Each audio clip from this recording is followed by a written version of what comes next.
just to say thank you to Brunel University, who have hosted this event and who have also supported it through funding and administration. And thank you to Senna and Jenny Danoop, who've been really sort of working to kind of bring these events together. Um, the other organisation I'd like to thank is CMWL NHS Foundation Trust, which is the NHS trust, also collaborating and supporting on both the content, the design, and the promotion of these events. As we prepare to explore the profound impact of musicality in times of crisis and its roles in transforming our ways of being together, I just wanted to pause to honour the memory of Benjamin Zephaniah, our esteemed colleague at Brunel, who recently passed away. Zephaniah was more than just a poet and a musician. He was also a powerful voice that articulated the experiences and perspectives of people from diverse backgrounds, especially those who are often unheard. So his presence kind of is very with us today, and kind of resonates with the themes of this particular seminar, but also with the kind of, when we think about social change and what we aspire to see today, the kind of changes we need, the social changes we need. So he's written a lot on the subject of social change, environmental change, Generation X, really thinking about the next generations and how they're going to approach life, culture, and the future. And I think that's kind of where we are today. You know, we're really trying to make a positive impact on society and social change. So his words, like the kind of music, have the power to heal, unite, inspire. And in this spirit, I really want to commence these seminars. So welcome, as I've said, to our seminar today. So the third one in the series, a series of 9 seminars in total. So today we're going to immerse ourselves in a symphony of possibility that music creates in times of recovery and healing. So we'll explore how music across cultures, digital platforms, contributes to social recovery and well-being in post-crisis scenarios, and even during crisis. You're going to have a different perspectives on this. This will be really interesting. So crisis encompasses events. You know, we first designed the seminar series, we kind of wanted to think about what crisis means. And of course, it's quite a complex subject. It encompasses events that really shake the foundations of societies. So we're thinking about wars and natural disasters, pandemics, sort of socio-political upheavals, but even the sort of more subtle generational environmental changes, the things we don't notice from day to day, that have huge impacts, such as kind of climate change.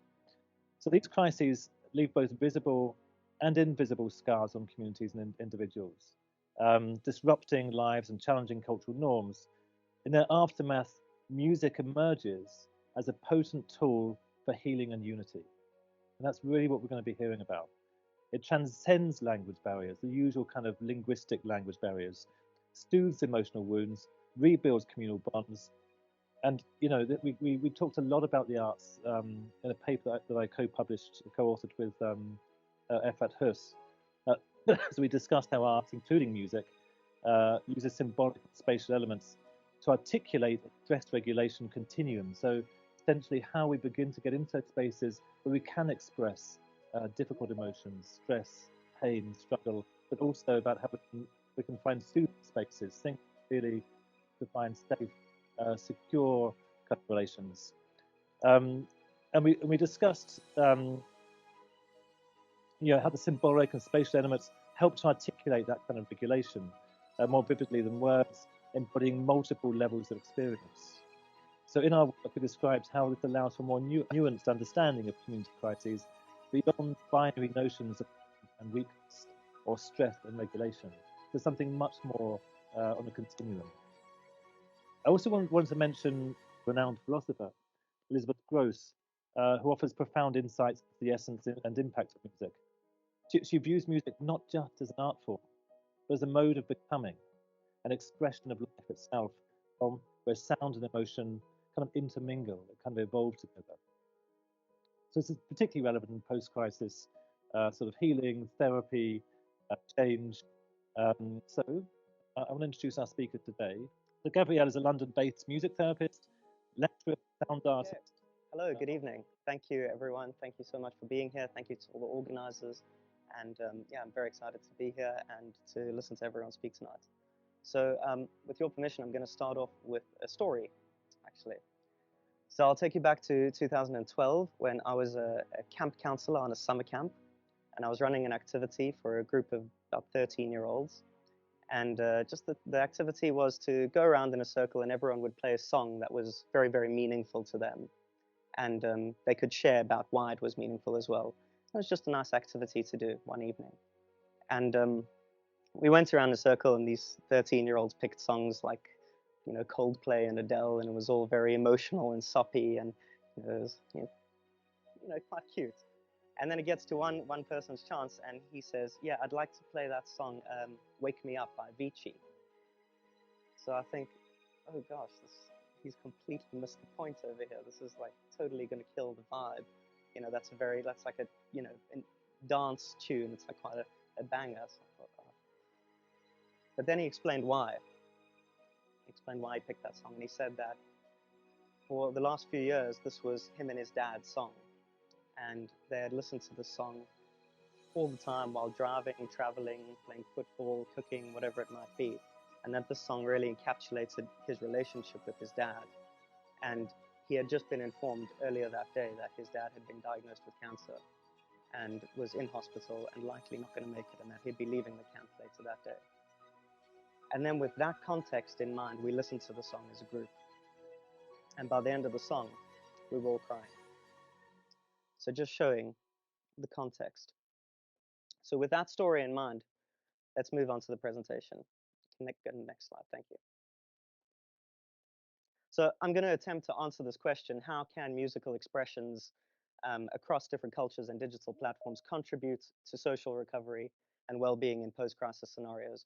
And I'm going to take a kind of psychosocial and very theoretical approach to this question. So perhaps not the most innovative musical examples, but hopefully quite an intellectual answer, which will hopefully inform the rest of the speakers tonight and their projects as well. And the overall argument that I'm going to make is that by incorporating diverse musical expressions from various cultures, music can foster a sense of unity and understanding among communities and within individuals in post-crisis scenarios. So in order to get to this argument, I'm going to look at, firstly, what is crisis from a psychoanalytic perspective, and then the role of art, especially music, in that, the crisis in terms of geographical displacement, so maybe geographical displacement or even internal displacement, the role that digital platforms play in this, and then ending off with a case study. Excellent. Okay, so beginning with this question, what is crisis? This is such a broad term, and I'm going to try and answer this from a Lacanian perspective, which is almost impossible to do in a short amount of time, but we're going to try anyway. So essentially, very briefly, in a nutshell, Lacan has born and exist in a state of what he calls lack, and we're craving a psychic wholeness, but we'll never actually be able to achieve it. That um, we exist in a reality where we're constantly desiring certain things, but never actually achieving them. And our entire reality is actually a construction of symbolic and linguistic episodes and manifestations that are essentially defenses against avoiding what he calls the real, capital R, which is a existential terror, a place where we recognize or experience the dread of existence, and namely the dread that we will never fully understand ourselves, and we will never be able to commute that lack of understanding to other people, and no one will ever be able to understand us for who we are. So that's the real, that's this petrifying, traumatic experience of existence. And our entire lives are constructed around these symbolic imaginations that try and avoid this confrontation with the real. And then crisis is a kind of disruption of our imagined created reality. So he actually calls it a rupture in reality. He calls traumatic experiences a rupture in reality. So everything that we've created to exist in our lives is suddenly smashed to pieces, and it brings about a confrontation with the real, which is essentially traumatic and petrifying. So the ensuing deep sense of dread, anxiety, hopelessness that comes about after our reality is shattered in a crisis situation. I'm also going to be talking about crisis in terms of displacement, as I've already mentioned, geographically and internally or emotionally, and the kind of disconnection that ensues from that. So disconnection with other people, feeling distant, misunderstood by other people, and also internally, maybe misunderstanding parts of yourself and feeling disconnected with yourself, and essentially resulting in this severe case of loneliness. Next slide. So there's this beautiful quote by Soloveitchik, who says that in terms of loneliness, in his book, The Lonely Man of Faith, he says that the companionship which we seek is not to be found in the activity of the institutionalized, soulless political community. Rather, our quest is for a new kind of fellowship, which one finds in the existential community. There, not only hands are joined, but experiences as well. There, one hears the rhythmic beat of hearts starved for existential companionship. There, one lonely soul finds another soul tormented by loneliness and solitude, yet unqualifiedly committed. So, in this existential state of loneliness, it's not really satisfying the need for connection, but there's some kind of recognition that other people are in this state of loneliness. And that can be somewhat satisfying in a way, maybe lessening, softening our confrontation with the real, with this dark entity of loneliness. Okay, so hold that in mind. Next slide, please. And now we've looked at crisis, going to look a little bit at what art is, or what the role of music is in particular. So in art, hopefully good art, the artist reaches down into themselves, into the deepest parts of their unconscious minds, and finds an internal experience of what it means to be human and their experience of reality, and then manifests that through their medium into an object outside of themselves, the artwork, in this case, music. Then the second person, the audience, is able to listen to this third object which has been created and use it as a bridging point between them and the initial composer. So they are able to, through this third object, either access the same point in themselves that the original artist manifested it from, or potentially project whatever they're experiencing onto this third object. So the music is kind of acting as a bridge in the center of the Venn diagram between the artist and audience, so connecting the two. We allow ourselves to be vulnerable because they were vulnerable. And through this, we feel less alone and thus better able to cope with adversity because we feel that we are deeply understood in some sense. And although the real cannot be expressed, music offers a unique way to approach it, to kind of, again, soften our confrontation with the real.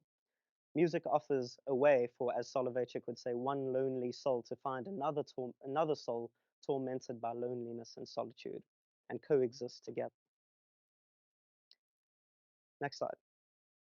So this beautiful quote by Daniel Levinson, who says that the power of art is that it can connect us to one another and to larger truths about what it means to be alive and what it means to be human. Kind of summing that up.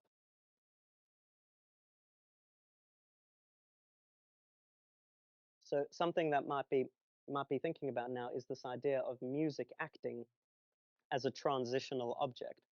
So Winnicott defines this transitional object as an object that symbolizes safety and helps one to cope with being separated from that safety. So essentially, the teddy bear is the perfect example. The primary caregiver leaves the infant over there, leaves the room, but before they leave, they give the infant a teddy bear, and the infant attaches themselves to the teddy bear because they feel safe. The teddy bear acts as a transitional object between the primary caregiver and the infant.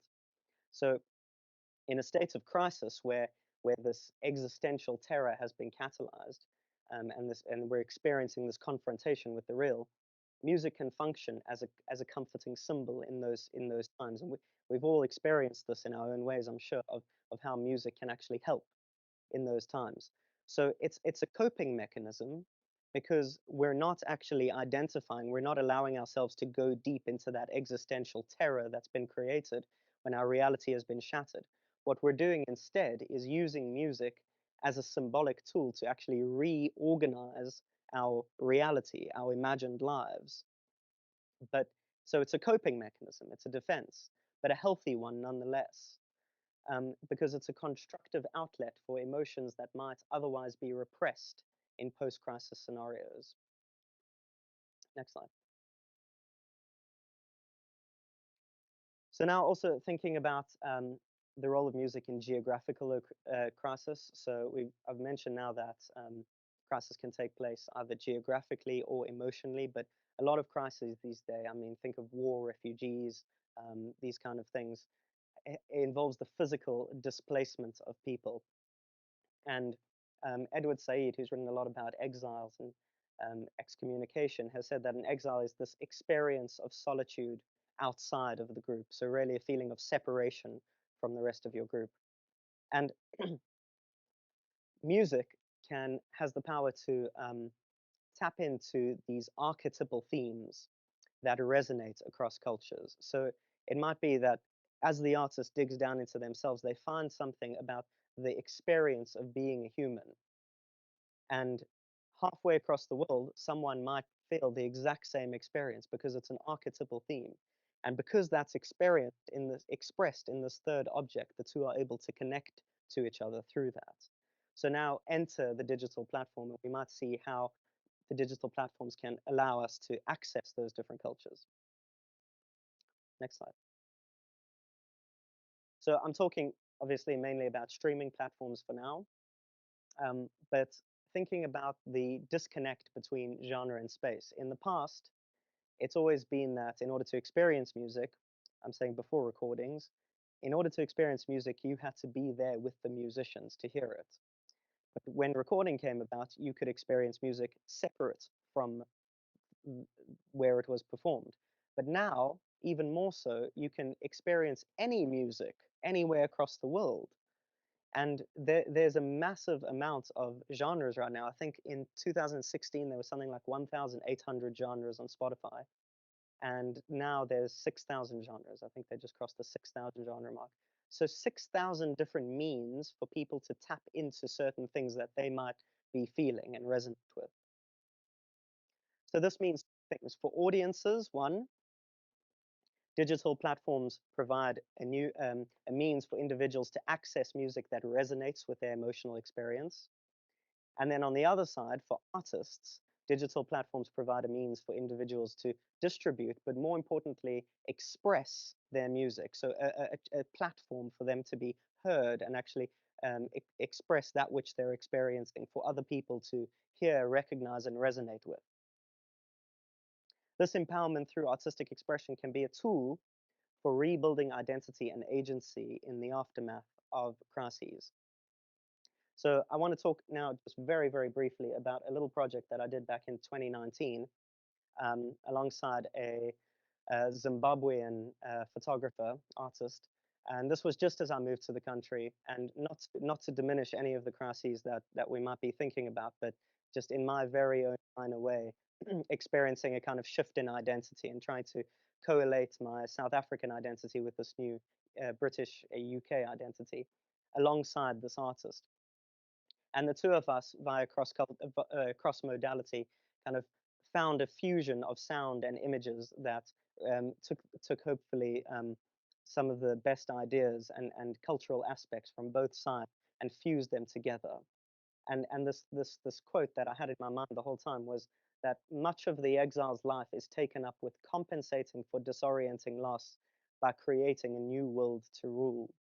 So again, not disorienting loss that I was experiencing, but some kind of shift in identity, and thinking about how people who are physically, geographically displaced might collate some of their old identity and their old culture with the new culture to create a new world to rule which is essentially a new culture, which is a combination of both old and new, and something that has their identity in it. Next slide. And that creation leads to something that I'm going to call a healthy kind of diversity. So, as we said, for the displaced person, the digital platform can provide a sense of personal grounding, which gives them access to their transitional object. The digital platform allows them to connect to that third object, the transitional object. And this infuses people with a sense of identity, allowing them to be themselves rather than having to mold themselves around a new expected identity. So the creation of culture in a different situation will be able to allows a person to tap into their original home identity, and therefore bring the best of themselves, bring their a part of their original self to the new situation. So this kind of healthy diversity is what brings about understanding between peoples as well as innovation. So it's healthy in the sense that maybe normal diversity, just because there's a group of diverse people around, doesn't mean that it's healthy. What I'm saying is that everyone is able to bring the best of themselves, a part of who they are and where they come from, and contribute to this new diverse framework. And that allows for innovation as well as a healthy mentality between people and individually. It enables people to be sure of themselves and may reduce the need for social defenses that may be triggered otherwise. I want to just talk about briefly a case study in my work in an inpatient adult male psychiatric ward, where the group aims are to offer a safe space for emotional and creative expression and relate to others as part of a group. So this happened a few months ago where these two patients on the ward, who I've anonymized their names, one being Shehzad, who had been on the ward for quite a while, and he requested to play a song off of his phone, a Kurdish song from his homeland that reminded of his home. So he played the song, he read the lyrics to this slow, melancholic song. He began tearing up. He was reading the translated lyrics to the rest of the group. And it was an extremely emotional song. The lyrics were absolutely beautiful, and it was very emotional. And as he started playing the song, another patient who was new to the ward and had experienced a lot of trauma, he wasn't in a very healthy state. His eyes kind of lit up, and he looked at this person, and his English was also quite limited. But he recognized that the song was from, they were from the same place. And as they started kind of connecting on this, and almost immediately he began crying. It was too overwhelming. After that initial stage of excitement, it became overwhelming, and he started crying. And Shehzad went over to him, and he put his arm around him, and he said, "I'm with you. I'm with you." And it was just this moment of true connection of the two of them coming together, in a truly traumatic situation. The two of them were both refugees. They had landed up in the UK, and then eventually in a mental health unit, and they were really confronting the real. They were confronting the darkest parts of their entire reality as they had known it had been shattered. But now, in this space, when all seemed kind of hopeless, they were able to share and tap into this Bluetooth speaker, sound coming out of a Bluetooth speaker that was able to connect them. Kalim eventually, he put his hands in his head, he left the room, he said, "I can't do this." Um, but then afterwards, he came back before the end of the group, and he said to the whole group, he said, "Thank you for showing solidarity to my people." So the fact that, I mean, we were just listening, we weren't doing anything, but for him, this was a massive moment, emotion of reaching out and showing solidarity to him and his entire people. And as the group ended, the two kind of shook and held each other's hands, tears in their eyes, and hugged it out. And it was an incredibly emotional experience. Next slide. So thinking about how this creation of culture and resonance over the two of them created a group identity in this new multi-ethnic society, and how the digital platform allowed the two patients immediate access to their unconscious content, which related to their homes and their previous trauma. This subsequently involved their integration, especially Kalim's integration onto the ward as he was a new patient, because he felt that he had an ally, and as well, shortly after both of them were discharged, and hopefully their integration into society as well. So we see how, just as was the case in my story time at the beginning with the 13-year-old child, that music takes on another level of depth in a state of crisis, and it softens the confrontation with the real. Slide. So to end off, this has been very theoretical and potentially intellectual. And we have to ask the question, so what? What are we getting from this? What are we talking about? What are we going to do about this? It's maybe just some ideas. So I'm going to offer two things. The first is, as creative practitioners and creative educators, I believe that we have a responsibility to imbue this understanding in musicians and ourselves. So through experiential and practical means, theoretical and experiential means, I feel that we as creative practitioners and educators should imbue this understanding of the power of the transformational power that music has to connect people within ourselves and within our students. And at the moment, this is not the priority in music education, in music education courses. It's the priority is to raise musicians, budding, social media kind of people who will be famous essentially, but I'm suggesting that instead of that, we develop a more kind of introspective approach to the creative arts, and encourage students and ourselves and colleagues to look within ourselves and use our medium to truly express what it means to be a human and our deepest experiences of reality, and manifest that outwardly so that other people can tap into that, making this a central value of making the central value of music as a tool for social healing. We have a responsibility to instill this perspective in the next generation of musicians so that it is consciously at the forefront of the creative arts rather than passively unconscious as it may have been in the past.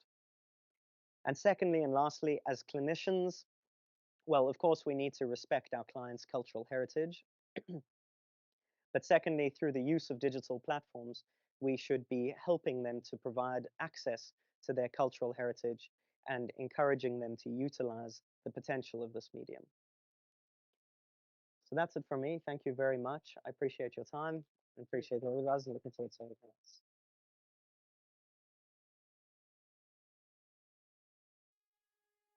So over to Mario, who's going to be talking about the music and the world in crisis. Mike, thank you very much, Dominic.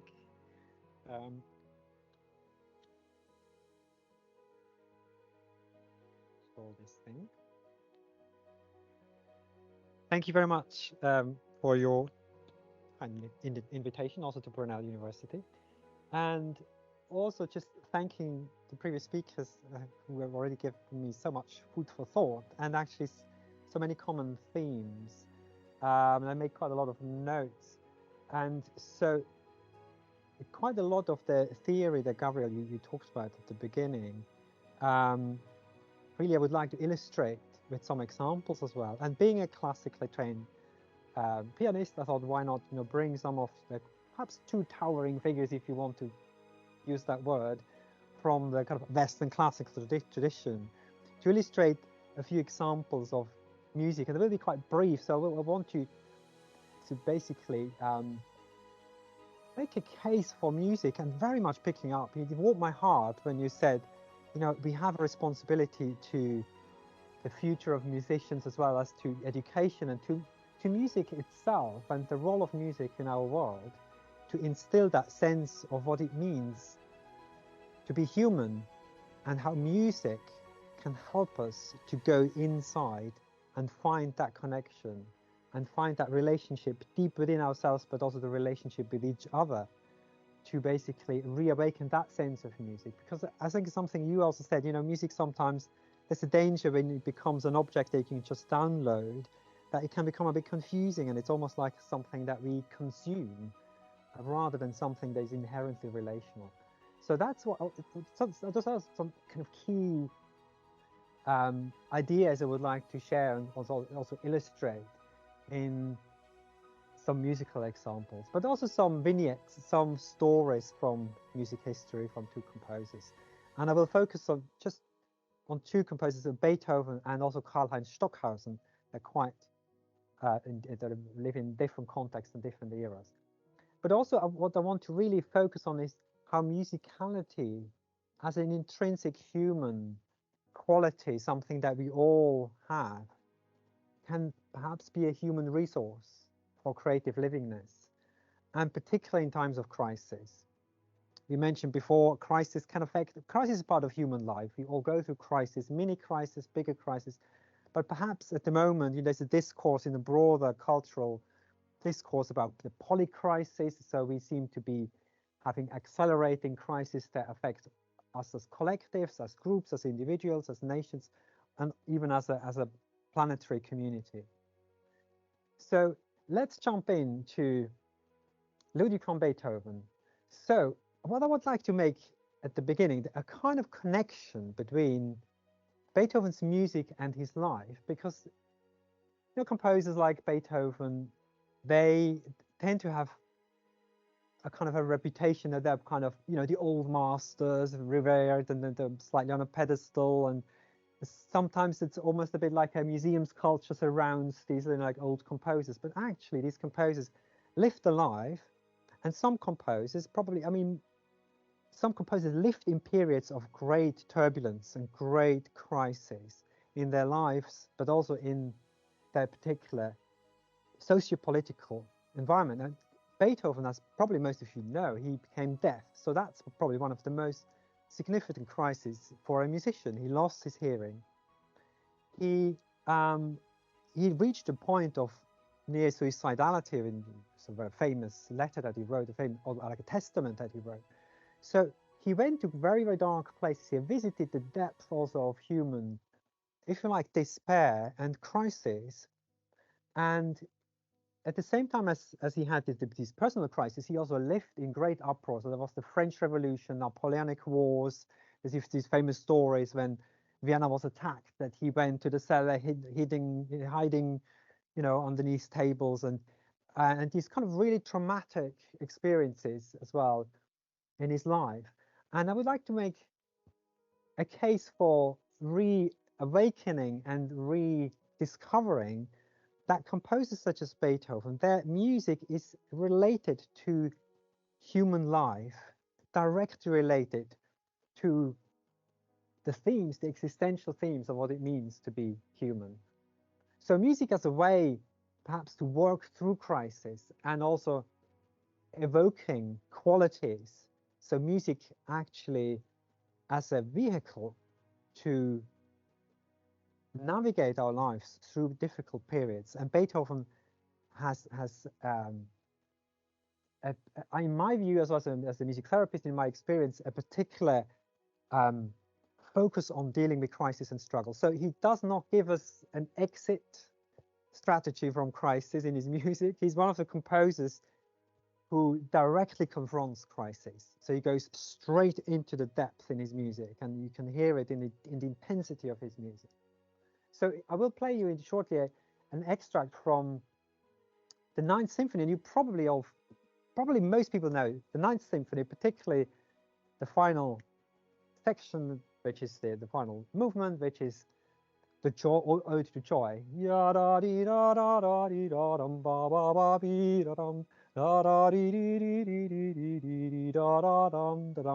Invoking the spirit of the oneness of humanity. But we tend to forget that the symphony actually, that's if you like, the beyond crisis. we reach through a huge process that leads through this symphony, where he starts in a quite dark and slightly menacing place. I'm just going to play you very, very brief. That's the beginning of how he starts the symphony.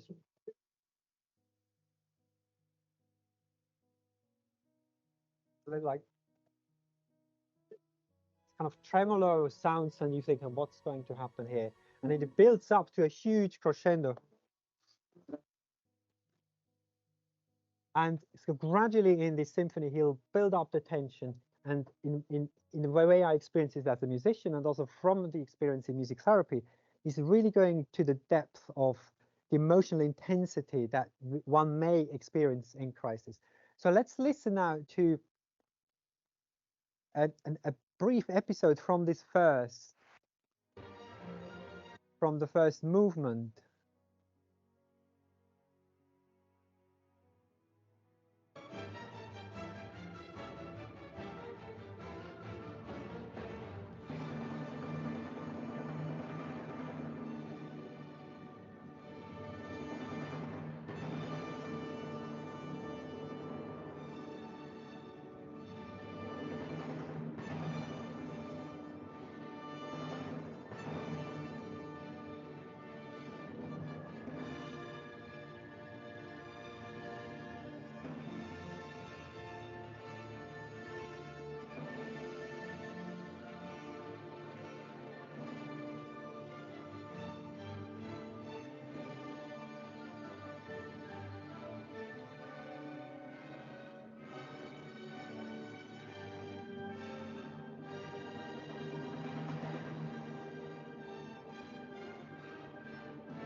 Thank you very much.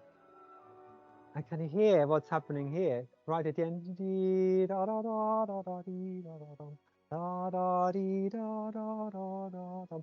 Already in the midst of the despair, there is this seed of hope that he's beginning to weave in the music.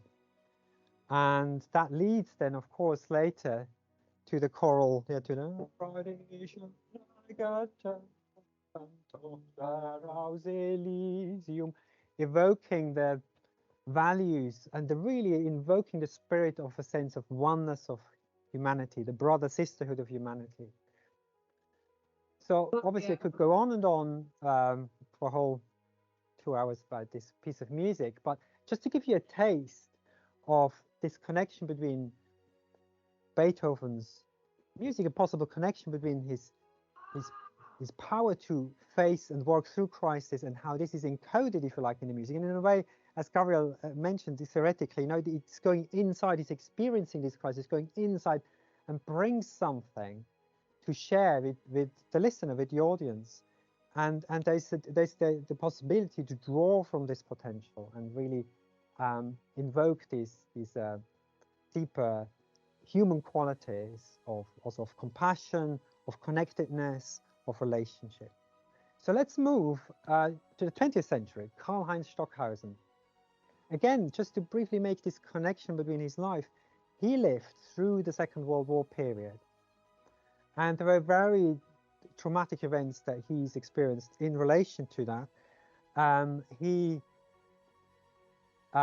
obviously experienced growing up in the rise of Nazi Germany. His mom was very, very unwell. She became mentally unwell. She heard voices.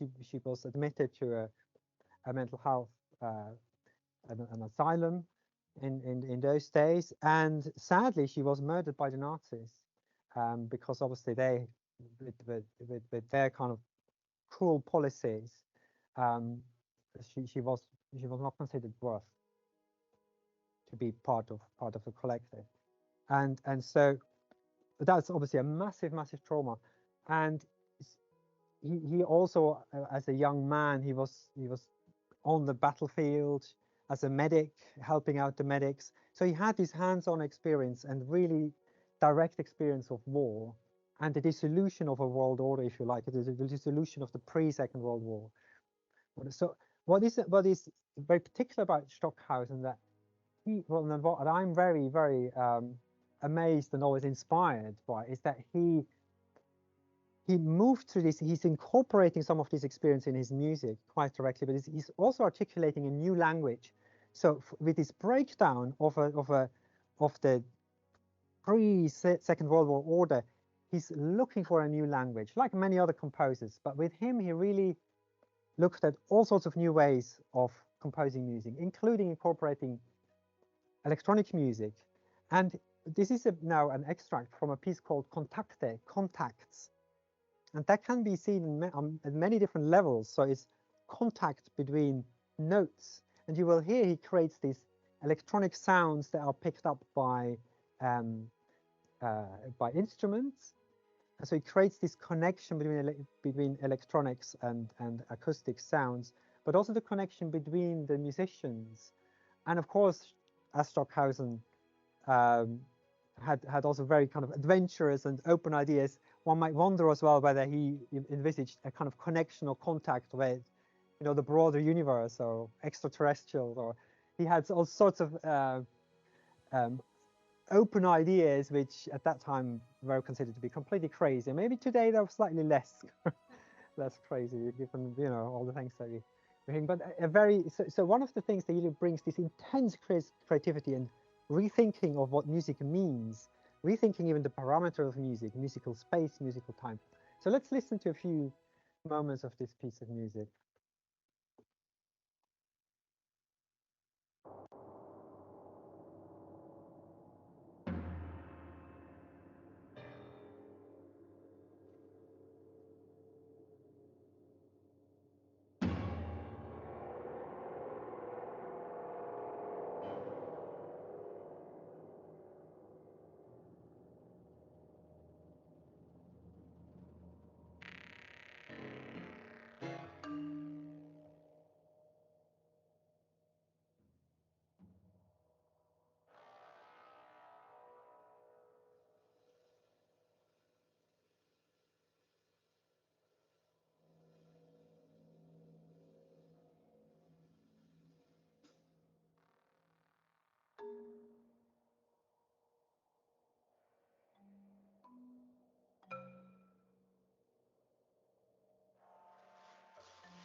So it's all composed as creating contacts, creating relationships. So in a way, what Stockhausen does here is also really having a musical meditation on what it means to be in contact. What does a relationship mean?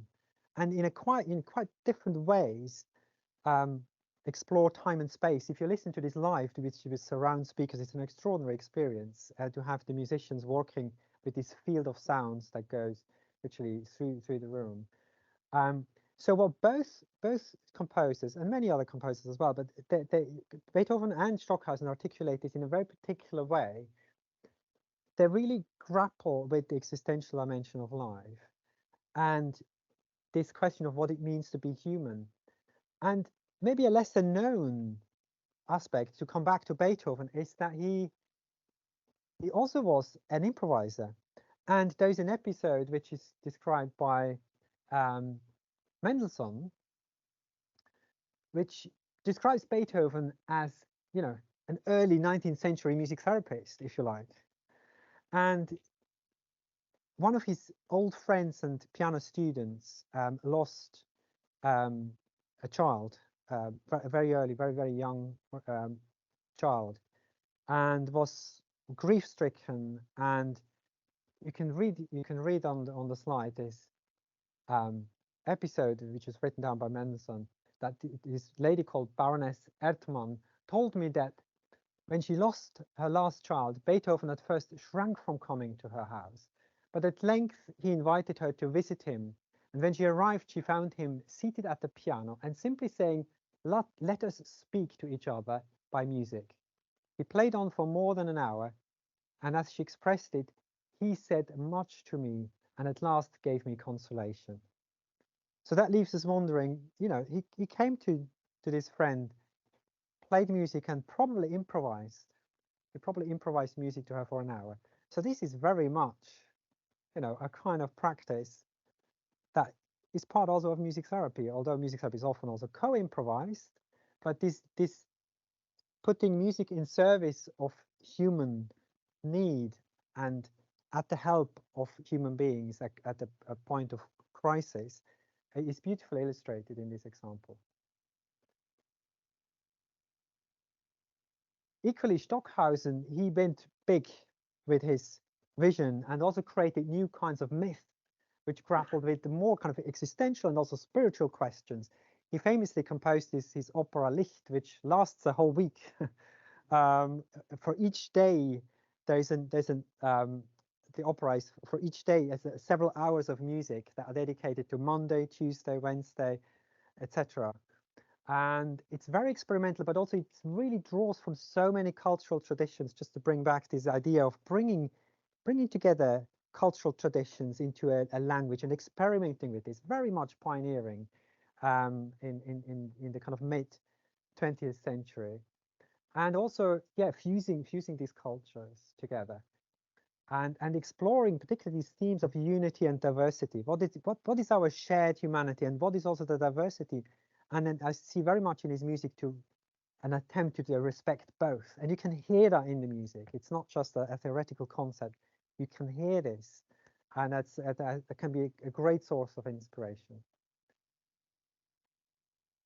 So Beethoven, as I said, was also a great improviser. So switching back to Beethoven, there's a quote: real improvisation comes only when we are unconcerned with what we play. So if we want to improvise in the best, truest manner in public, we should give ourselves over freely to what comes to mind. So that's Beethoven saying that. He scribbled that on one of his papers. And that resonates with what you were saying. We are often so much in our thinking and we are self-conscious. And this letting go, becoming attuned to the moment and creating music from this present moment is very much something that is core of being connected to the moment of music arising. And also, it's been practiced across cultures, of course, all the time around the campfire. It goes back way back in terms of how shamans use music that is created together in the moment. And of course, that's a key element of music therapy, co-improvisation as a means to establish a direct musical communication. So basically, we're talking about innate musicality in music therapy. So the sense of musicality is something that lives in us, in all human beings. It's intrinsic. In Rudolf Robin's music therapy, this is particularly well expressed, and it says that music is an essential part of what it means to be human, both in the phylogenetic and ontogenetic sense. In this way, to be born is to be musically endowed, and to be musically endowed is to inherit a readiness to share in the companionship of musical communication. And this has been further elaborated in a quite influential book called Communicative Musicality from 2009. And here we see that this whole sense of community and companionship is so crucial to the nature of music. The sense of we both can lose and retain our subjectivity within the collective I, this intrinsic connectedness that music can give us. And so the question is also in our world, which is so characterized by crisis, which can lead to fragmentation, to alienation, polarization, a sense of threat, and potentially to increase of a sense of distrust and fear, and how music can help us to recreate a sense of community. So that's one of the ideas I would like to put forward. Is there something in music that is particularly helpful to us in our current times? where we can experience fragmentation in the face of crisis. And of course, music happens on all these levels. Again, it's not just a head, and it's also not just the neurophones, and it lifts on all these levels: physical, emotional, mental, and spiritual. And all these fields sit within broader cultural fields, where we have cultural forces, values, and narratives. And that's the exciting time where we live in, where we have this interface, this fusion of culture. And you beautifully illustrated as well, both of you, that importance of drawing from that culture, respecting each other's cultural traditions, and co-creating. So what we'd like to finish with a quote from a recent book by Ian McGilchrist, who's a psychiatrist, linguist, kind of polymath, amazing writer. And just to leave you with this quote of the primacy of relationships versus the reductionism. So he says in a book he recently published, which is called The Matter with Things, that reductionism envisages a universe of things, and simply material things at that. How these things are related is viewed as a secondary matter. However, I suggest that relationships are primary and more foundational than the things related. That the relationships don't just connect pre-existing things, but modify what we mean by the things, which in turn modify everything else they are in relationship with. So he's putting forward the notion that things are secondary and relationships are primary in the sense of reality.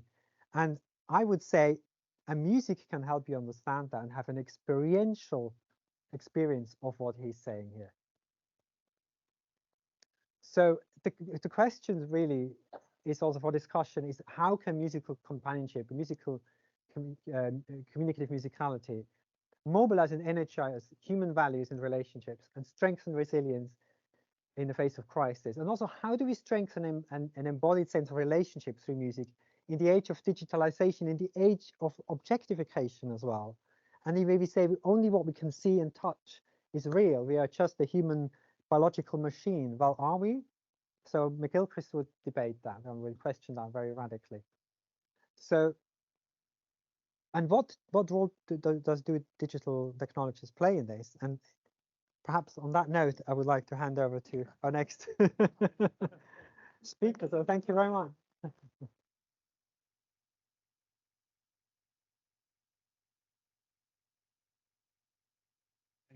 Oh yes, you might.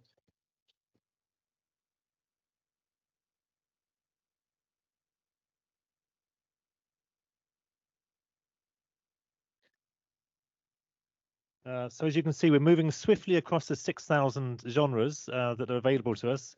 So I want to introduce Karl Faia, Dr. Karl Faia, who's a colleague just 2 doors away from me in this department in Arts and Humanities, in the music department. Since 1995, he has been active as a live electronics designer and composer, working at IRCAM in Paris, the CIRM in Nice, then as a freelance artist. So he's collaborated with numerous composers and artists to present new works with computer electronics in festivals throughout Europe, and works regularly with ArtZoid studios in France. And Karl is also a lecturer here in digital programs, as I said, and is a close colleague in the music department. So thank you, Karl, for joining us this evening. And I'm really, I'm wondering now where you're gonna take us, having us travelled so far in our Beyond Crisis series. So over to you. I find it interesting. So it'd be stupid to stand up here now at the end and not say something about what came before. And what came before was interesting because Gavriel, who was a creator of music, didn't talk about it. Kristian talked about it. You talked about it some, Mario, but for me, my whole experience with music on the creative side has been very traumatic. You said I worked at EarCom. My whole time at EarCom was one trauma and one crisis after another. That's all it was. You had composers running up and down the studios, screaming and yelling. You had this extreme anguish of not being able to finish a piece. You had this extreme activity to try to get something, because I worked with electronics, get something to work that was maybe not going to work, but maybe it would. And then for the concert, it would work. And at the end, you had this extreme happiness that the piece was finished, that the composer did what they wanted to do, and that I also did what I wanted to do. So I think it's kind of interesting that we don't talk about the trauma. You talked about it, but we maybe we talk about how music is good for us and how we enjoy music and how it gives us something emotionally. But I think a lot of times the music was created in trauma. Beethoven, Stockhausen, Mahler. I mean, there's lots of examples of composers, creators of all kinds of music that have gone through trauma in creating the music, or maybe because they created the music. And I don't know how much we think about that. The other thing I want to talk about, this is really what I'm going to talk about, is the creative side of it. How music therapists might be able to use technology. I've got a lot of experience doing this. My whole thing has been working with composers or working with electronics in new technologies, working with new things. So I'm going to show you a bunch of stuff. I'm going to try to go quick. I always take way too long to do this. I'll speak quickly. You'll get the gist really fast of what I want to do. What I want to do is show you some tools. And what I want to do is show you guys, because I'm not a therapist. This is not what I do. I've done a lot of therapy, but it's with composers who are just freaking out and losing their minds. But I'm not a therapist. I don't have any sort of degree. So yeah. Blah, blah, blah. We can go to the next one. Okay, the good old days. So if you just go click, click, click, click, this is what it used to be. We used to do this kind of stuff. This was our entry into using computers and digital technology to make music with. And it was really clunky and kind of crazy. It's amazing that we're where we're at now when this is what we used to work with. But that was my computer back in the day. You go to the next slide. And we do a lot of stuff like this. So we do algorithms, we do lots of calculations, we can do a lot of really cool things with computers. We can get music from that if we want. And I do all the time. But we can also do other stuff. So next slide. Enfin, j'ai commencé la musique avec un instrument. Et quand on joue d'un instrument, le son, la note, la musique, elle passe par évidemment les oreilles et le cerveau, mais ça passe par le corps. Et quand on exprime une note ou une intention musicale, tout passe par le corps. Le dosage, si on envoie une note forte ou douce, c'est vraiment le corps est là pour mettre l'intention.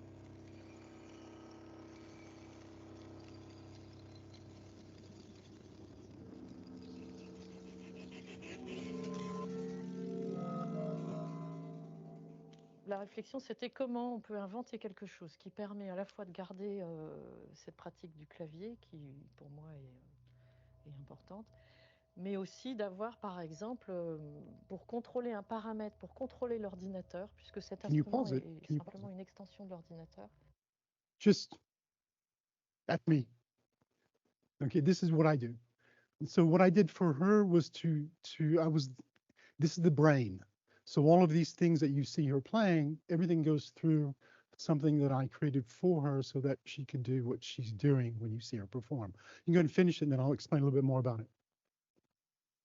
Pour changer un paramètre qui serait d'aller d'une donnée 0 à une donnée maximum, avec un bouton, le geste, c'est ça, quoi. Et c'est pas facile de donner un sens musical à un geste comme ça. Si ce paramètre est affecté à ce genre de contrôleur, d'un seul coup, le geste, au lieu d'être ça, il est ça. Et c'est pas pareil, puisqu'on peut vraiment s'arrêter à un endroit particulier de la trajectoire du traitement et qui est plus qui est plus fin et qui engage le corps dans ce traitement. Et c'est l'idée de cet instrument. I can't see really clear pictures of it, but it's this huge thing. It's an instrument that was created specifically for her. He created the contraption. I worked on the sensors with the captors and the computer stuff that actually makes this work. And it was something that took about 10 years to get off. She's still doing this. She performs all over the place. It's unique. It's fantastic. And this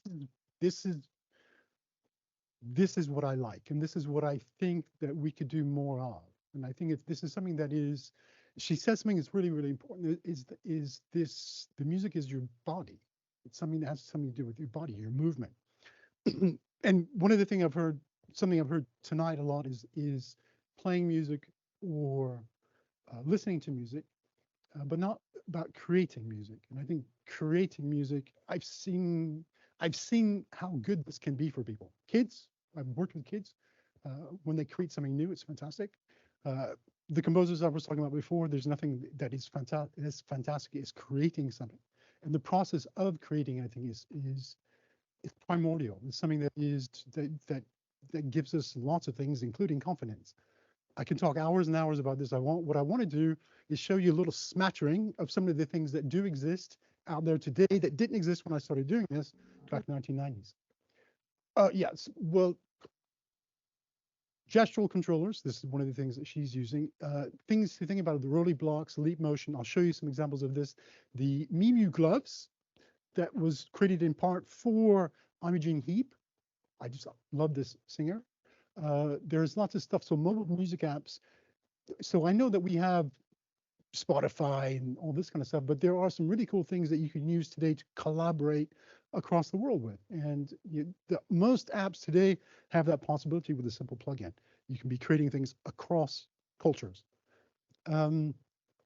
Endless FM is a website that you can use to create groups of like-minded musicians and jam together, create things together. Virtual reality will definitely play a role in this. Augmented reality. You guys saw that the Apple Vision Pro is coming out, $3,500. I don't know if I'll be getting that. Artificial intelligence, music composition. There's some things to be had there. There's a website. Skoog is a pretty cool sort of website and contraption anybody can use. In fact, all of this stuff anybody can use. Handicapped in any way, musical, non-musical. It's good for everybody. In other words, it's possible for everybody to get involved with this without knowing a lick of music. And I think this is something that, at least for me, is really, really important. We can go to the next. I think this is a bunch of videos. So I'm just going to play through some videos here to show you what I'm talking about.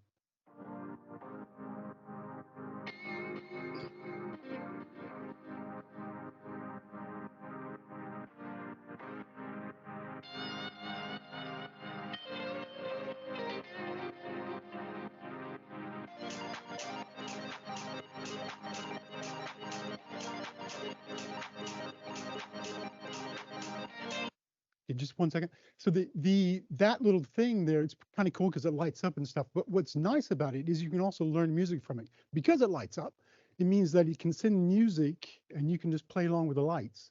So it helps you actually play the right notes, the right chords and stuff like that. But it does a lot of other cool things. The thing about Roly in general, so this is Roly. The thing about Roly in general is that it works with gesture. What's different between that and a keyboard is that it takes touch, so you can hit it.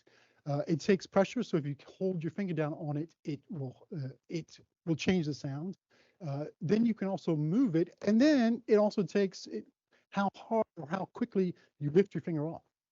So it captures all this gesture that anybody can do. Anybody can do that. The next one is kind of cool because it shows you that in detail.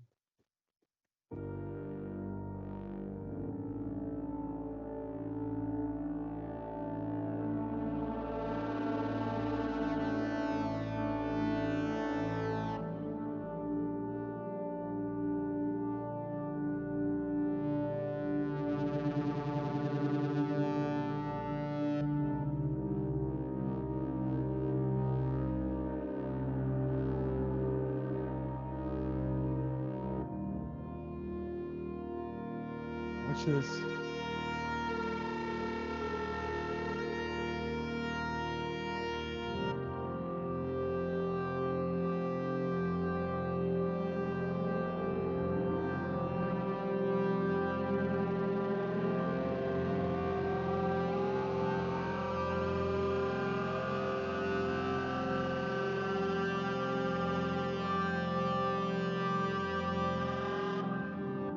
So cool.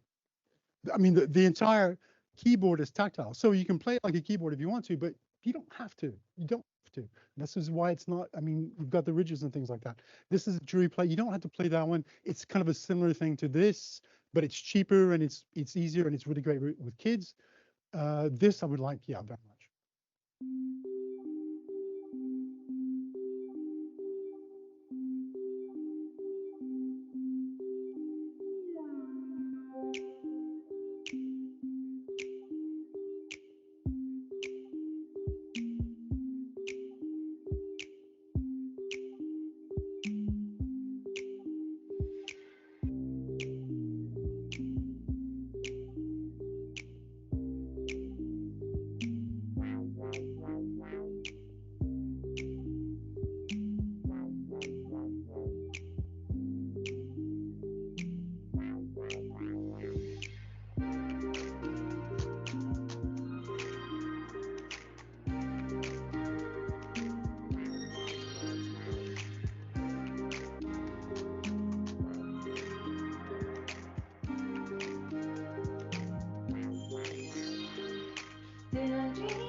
Cool.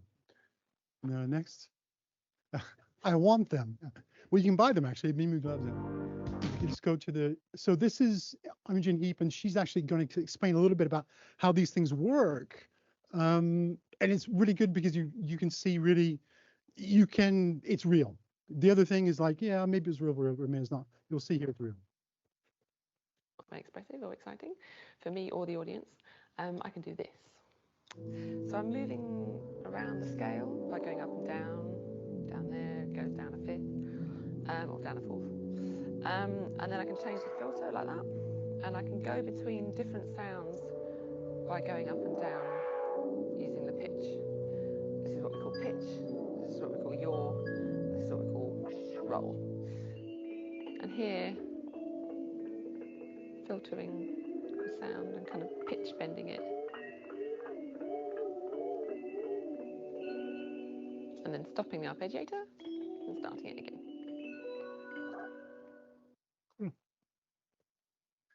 So I remember back in 1993, 94 at EarCom, some guy was sitting in the lighted space at EarCom. EarCom is underground, but there's like a stoplight. And he had set up a little table and some sewing thread and needles and stuff like that. And he was like sewing gloves, and nobody knew what he was doing. And it turns out he was working on something like this, but back then he's a clarinetist, and he was looking for some way of actually controlling sound inside the computer without using his feet or something like that. So he created something like this. He sewed it himself. It was pretty rudimentary. It wasn't very pretty. This is gorgeous. I mean, we've come a long way. You actually buy it. It's on the market.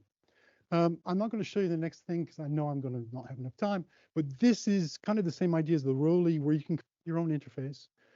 It's just come out recently, so it kind of works like the Rolly does. You can touch it, and where you touch it can send whatever it is that you want. The thing is, it's completely open to send whatever it is that you want. So you can create an interface like that, or you can create an interface that is completely different. It doesn't matter. It's completely up to you. But I would like to go to the next slide, next video that shows you how you can use really, really cheap stuff. And this, I show students this all the time. I actually ask my students to bring in any game controllers they have. You can just show. This controller, the Nintendo Wiimote, has some really cool motion sensors that I'm using together with the buttons to control the arpeggiator on a synthesizer.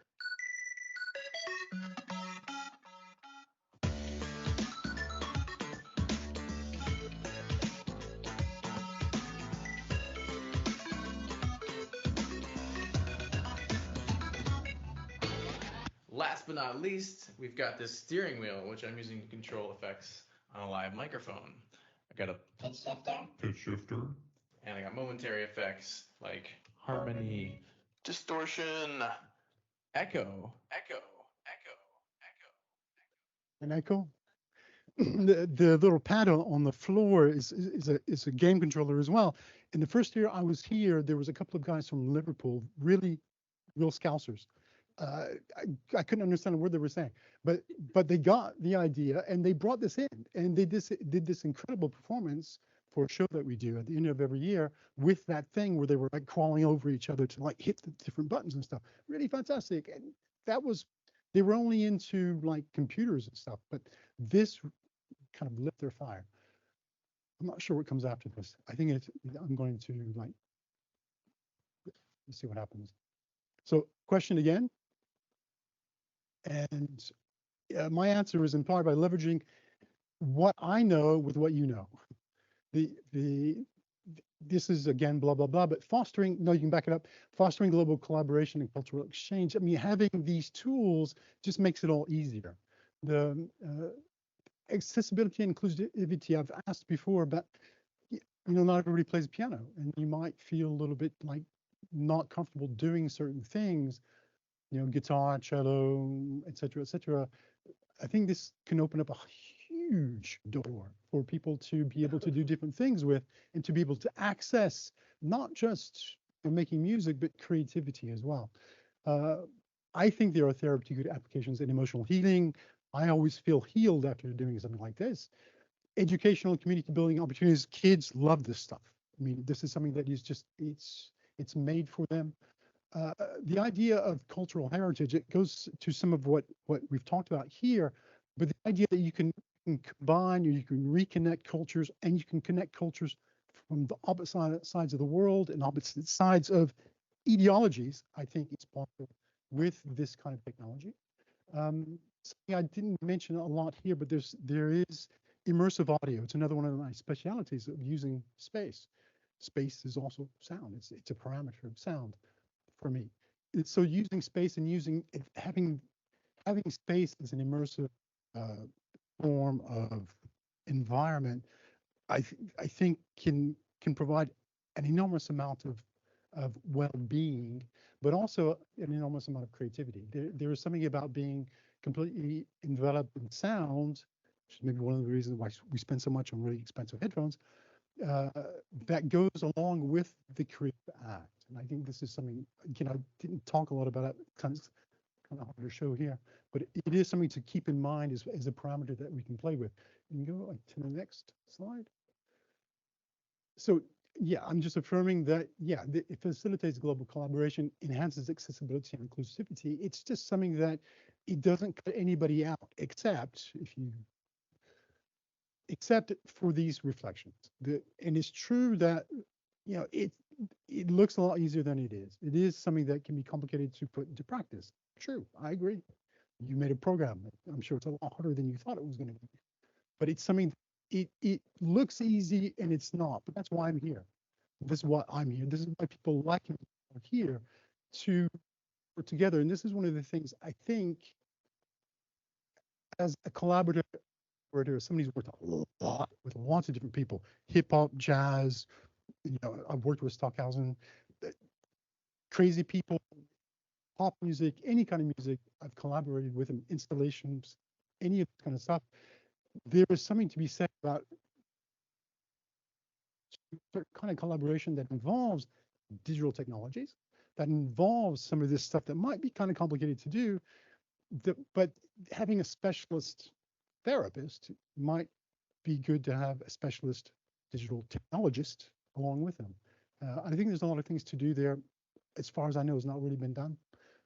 I'm up for it. It's something that I'm totally into. It's something that I propose as a solution to this post-crisis, pre-crisis, continual crisis environment that we live in today. I think that's it. Yeah, and there you go. Thank you so much.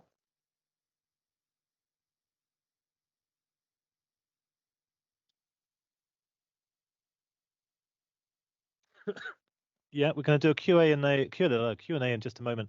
But I just want to also say something about this kind of continuum we've found here today, because of course, I chose these 4 people that are with us because they all represent expertise on a continuum. They're not speaking from the same place. So I'm just going to kind of summarize them as best I can, because I do see a future in academia, in music therapy training, in the way we think about societies and cultural sensitivities around music and what they can do. So I'm just going to summarize it very briefly. I mean, in a way, Mario represents some of the really kind of core values to music therapy, very experienced, huge, the craft of music therapy. I don't think we can kind of overestimate sort of Mario's knowledge about this. This is kind of really kind of the heart of this. I think Gavriel is building on this as a kind of digital production background, but also kind of theoretically deepening this as well with a kind of contemporary dynamic theory, but also thinking about how do we move into those new spaces. Kristian's began to move into this new space on quite a big scale. So now he's thinking, okay, so I can create this space through this kind of cross-cultural kind of model of digital, but also analog kind of musicality. And then we have something extending really into kind of future scenarios, which Carl Faia has really kind of sort of given us in quite an inspiring, insightful way about the possibilities of technology when we bring all of this together. I mean, there's something quite profound, I think, about what's being offered here and explored by bringing the 4 of you together. So what I'd like to do, is really open this up to questions, because so many interesting themes, ideas, complexities around what this means for society, culture, digital work, therapy, and so forth. So please, anybody who has a question or an interest or an observation even. So I think Jodie's asking Kristian something about how you choose the music. She says she's really loved using the app. It's so beautiful. So do you want to say something about the selection? But it's really the creation, isn't it? It's not so much like you don't say, "Oh, I'll take this off the shelf." It's something that is quite an embodied experience. So I don't know if you want to speak to that. And yeah, try to be brief, but when I started producing the music for this for Soundwheel, I need to unlearn a few stuff, especially about the way I use my voice producing this and performing this, creating this, because there's lots of vocal in there, but no words. But I needed to take a step back from when do you sing in tune, when you sing off tune, and just be more impulsive with it. So basically, I'm trying not to think why I'm producing this. Basically, I'm trying to position myself at that same place as I hope the music will help the people listening to it connect to, and just try to produce it. And afterwards, then we can measure, does this work or not? So I'm actually trying not to figure out what the hell I'm doing, because I have a theory that as soon as I've started describing what can happen in that room, I've kind of also described what cannot happen in that room, and I don't want to go there. I want it to be an open space for me creatively. So I don't really want to understand too much about it, but I of course want to know that it works. Kristian, could you just say that again? 'Cause it's just the thing about when you have a predetermined idea, you also determine what's not going to happen. That's a really interesting idea. And I think it speaks to something about some of the other themes that have happened today, been talked about today, which is about improvisation and the kind of this sort of trauma of not knowing, if you see what I mean, the kind of the struggle, that kind of gap, the space, the lack. I mean, it's been described in different kinds of ways, but there's that moment of improvisation that depends upon just, I don't know, that sort of moment of where the gap is, basically. And we kind of hear it in one of your pieces where you have that we paused for a moment with the horse when I was riding the horse. I didn't realize this was really into it, but where where you stopped and went, go. We have to kind of pause. And we hear it again in Beethoven. We sort of see these kinds of the spaces or the kind of gaps, and this is kind of a mini rupture. And I'm kind of interested in this thing you said. You define what you're not going to do. It's kind of. It's basically about when we are trying to understand something from an intellectual place. When we have described something, then we have kind of also described what's possible and what's not possible. As a creator, I would like that room to be with no boundaries and endless. So I'm actually trying not to understand or analyze too much about, because I actually did it prior to this day, trying to see. I wrote down, okay, so there's a lot. I can analyze this music, but I would rather not do it too intentionally, basically, because then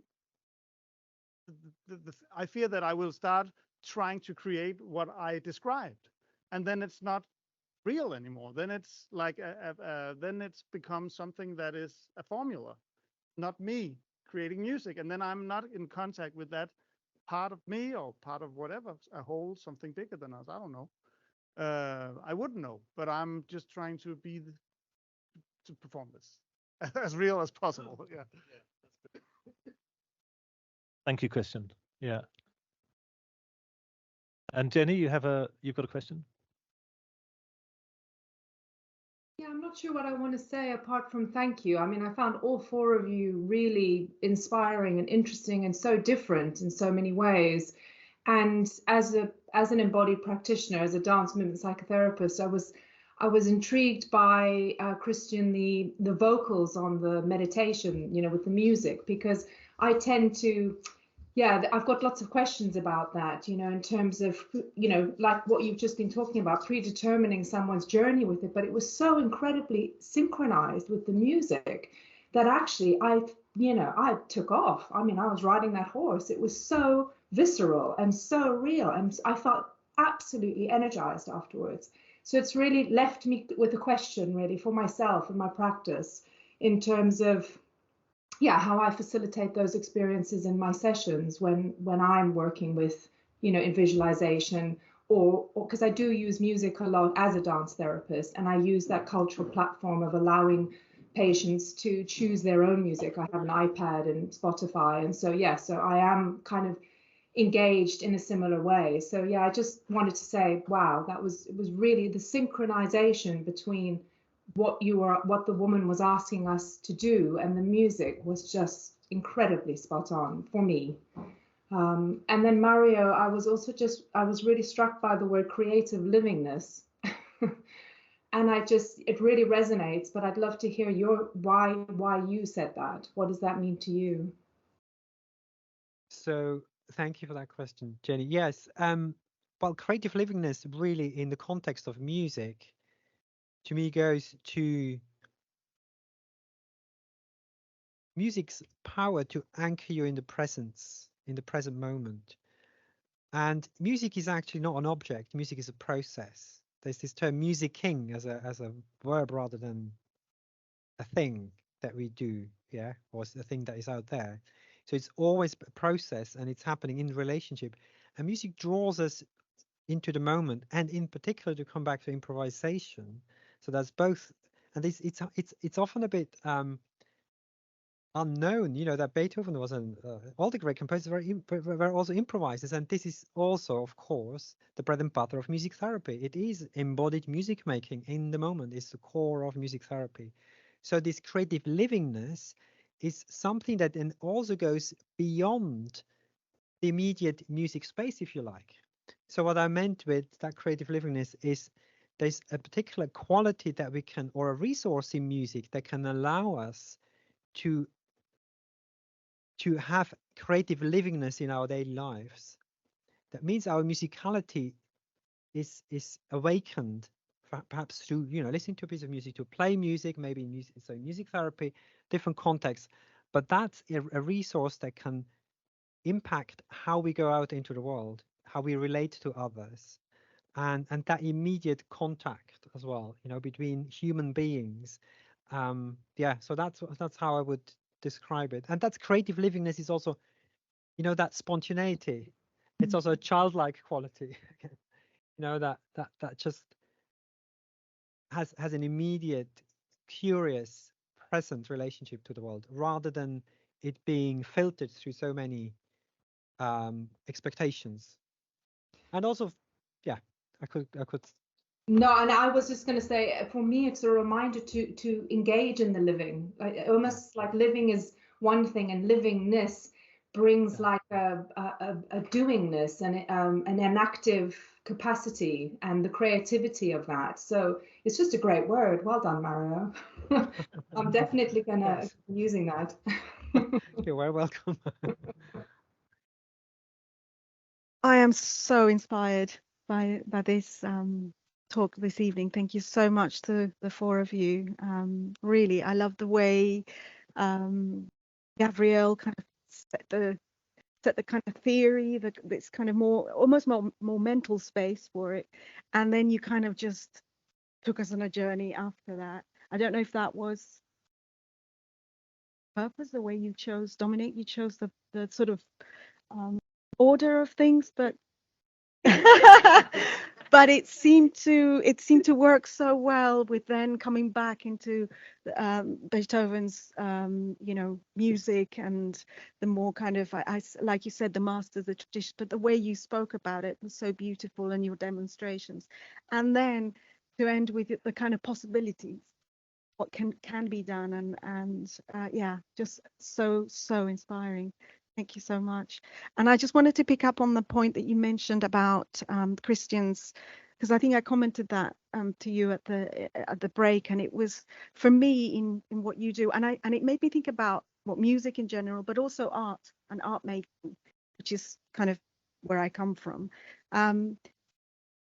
You mentioned something about the spaces. So for me, in what you did with your app and the music and that bit that we listened to, the music, but also the spaces in between were just as important, right? Those spaces with nothing in them.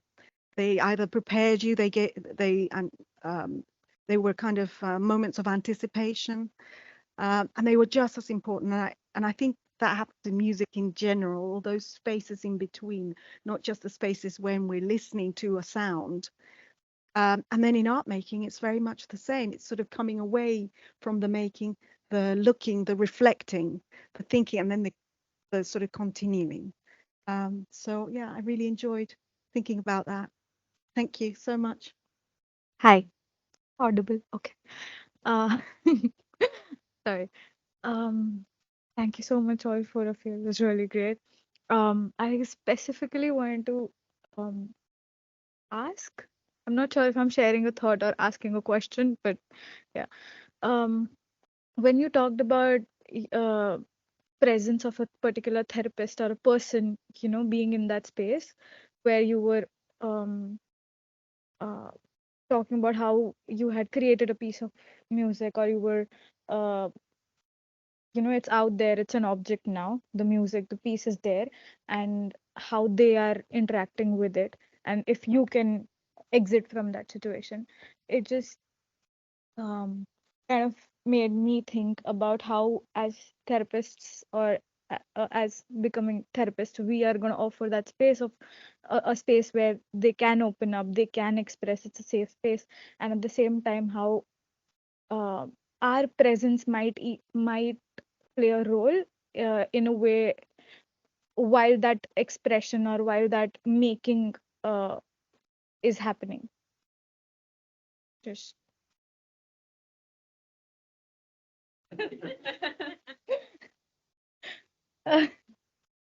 yeah, I mean, just how what kind of an impact would that particular during that period our presence would have, while the other person or the client or whoever is with us is expressing themselves, or is experiencing that particular music or prompt that's being given.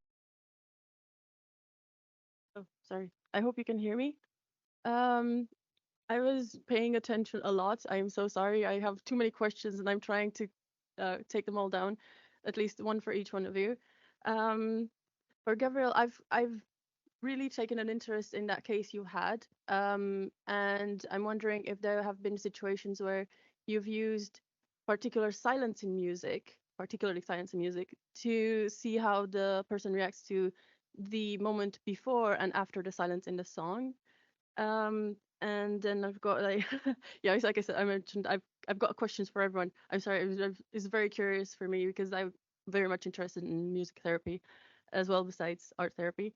And Kristian, I really like the app, and I'm gonna probably try it. It did remind me quite a lot of indigenous experiences, like horses and all. And I was wondering if you've ever had sessions with actual animals in your sessions with the people. It's not just, is it only for relaxing, or they've never had tried before with animals? Have you ever had animals in your sessions? Animals present in your sessions, and you, yeah, I don't know. Besides the imaginary horse, besides the imaginary horse. um For Mario, it's like a lot of the interest in music that I've had is, although for me personally, I have no musical training, as similar to Kristian, is a lot of the creativity is constantly in my mind. And when you presented the the the moment that we were looking basically at the orchestra playing, I remember when you're stimming, you know, when people stim, I have moments when I have severe anxiety, and music has always helped. I just put a headset, and it's the majority of the time, if you look at my playlist, it's classic music, and I cannot explain why. But classic music has always helped with the relaxation and the focus as well. Um, there are studies out there that mention that it can help focus and relax people depending on the um, not necessarily just the song, but the frequency. So that I would like to ask you particularly if you had any such research by yourself, or have you participated in anything similar, and what was the experience? And I know I'm trying to go through all four at the same time to see if I can finish real fast. And Dr. Carl, I will probably contact you. See, I am sorry, I will bother you. I am very much interested in trying to create music by using, well, not piano, because I cannot have one here. I'm a student in a student share house. There is no room. I wish I had more room. I only have an iPad, and I think that's enough. A lot of people have told me. I will try, and particularly when there's, speaking of anxiety and such, and dealing with, as you've mentioned before, you've had people who have moments when you get really frustrated. You know when somebody's like trying to finish that ending drum joke song and they don't do the last bang. That's how it feels. That's really how it feels. It's very frustrating when you don't finish a song. And I am very much interested in trying more. And like I mentioned, I will probably email you. I'm pretty sure it was on the slides. And I have too many questions, and I will bother. So I will give back to you.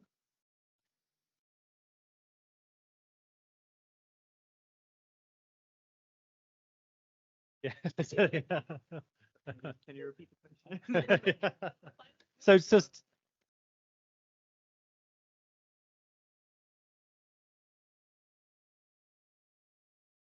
yeah, does anybody want to respond to any of those themes?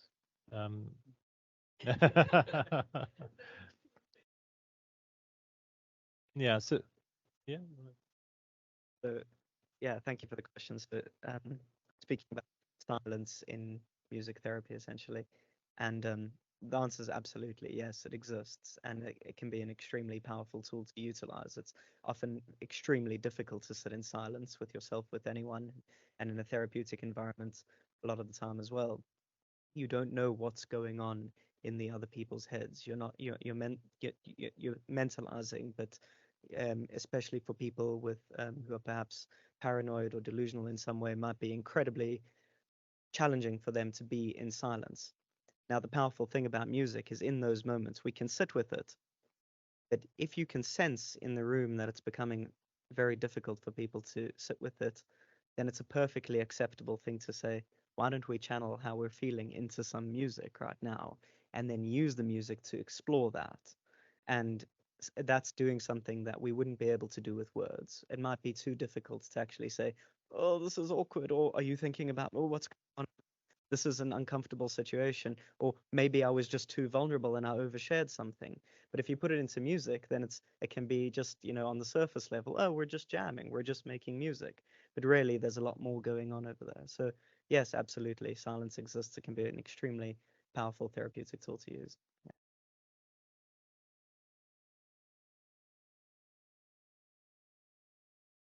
Yeah. So we have another question, Jenny. Is that is that legacy hand or?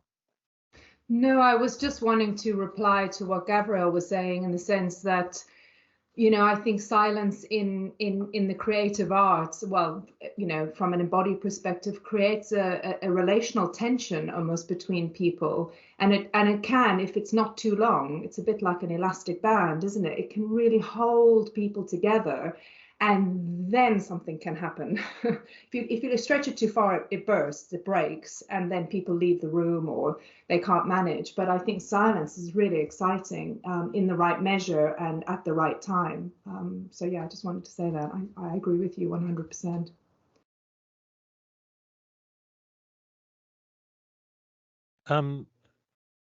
Okay, thank you for that, Jenny. I just want to, maybe if there's no more questions, maybe we'll Oh yes, absolutely. Yeah. So Mario, was it? Respond to, I mean, there was the question about research on classical music, and you mentioned if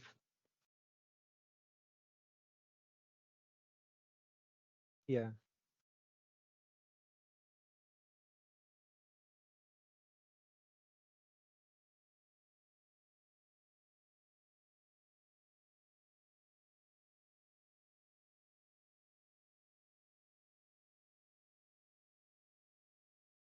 I haven't participated in any studies, but there are lots of studies out there, and there's a pretty older study now, which is probably people are familiar with the Mozart effect.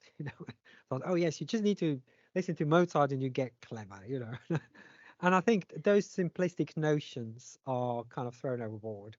I mean, of course, there's something about musical structure and the particular, qualities in that music that can have a really balancing effect. It can help you focus, concentrate. But you make this kind of bland statement that classical music, does this and that. That's really tricky, and it's falling apart actually, because it again thinks as music is an object or is some kind of pill that you take and it will have a particular effect, the only musical pill. Whereas music, even when you listen to a recording, it's a relationship to the music, which is quite unique to yourself.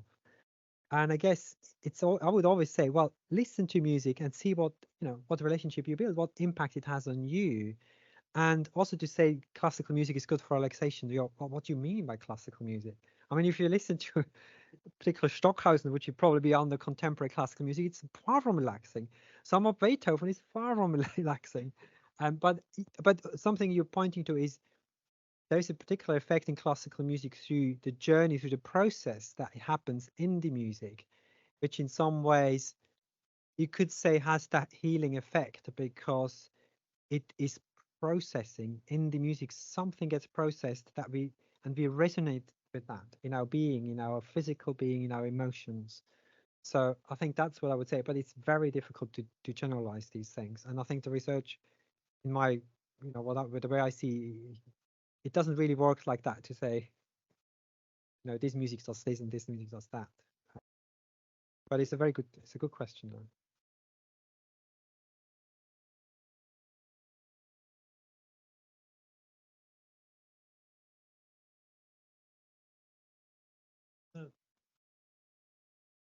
Okay.